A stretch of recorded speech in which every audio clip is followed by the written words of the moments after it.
Hey! Gago yung jeep na to para.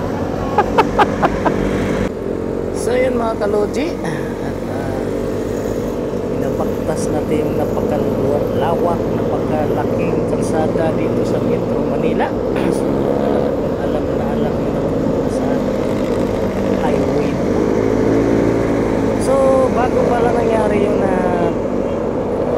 sinurbingan tayo ng magaling na jeep, so dapat talaga mag-iingat tayo mga kaloji.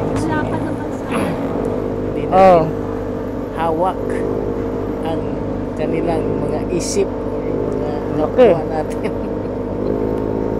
So yun na nga, at napakalawak talaga ng kalsada na to. So the best talagang LRT yan eh. ano pa, espalto. Punta yan doon, Bulacan. So ayan nga, at mag-iingat tayo palagi, huwag tayo masyadong kampante na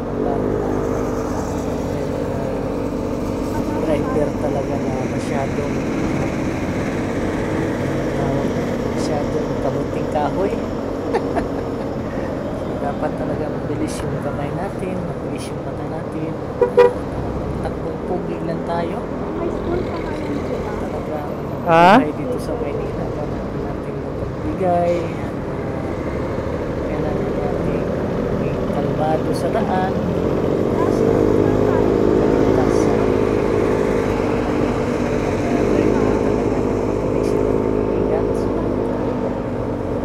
hirap.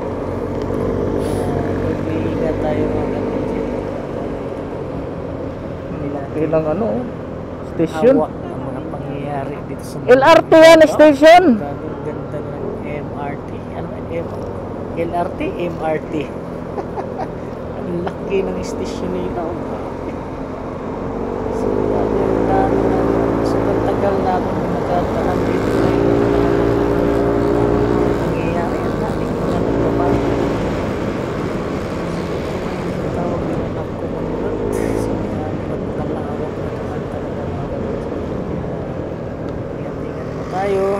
Bago tayo kumanan kaliwa, signal light muna.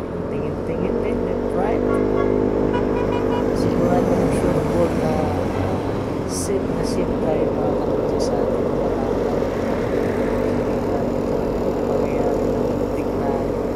muntik nang hindi maging kwento na lang. Ay nako,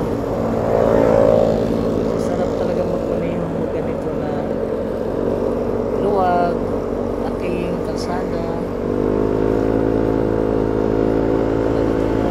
Mag-relax ka mag-ride kasi hindi ka ma-stress kasi maganda yung kalsada, maluwag, maliwalas.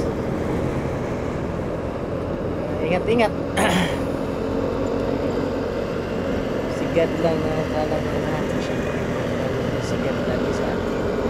Gagabayan tayo niya. Alright? So, grabe mga kaloji. Abangan nyo ang sunod na pangyayari. Hey! Gago yung jeep na to para. Hey! Gago yung jeep na to para.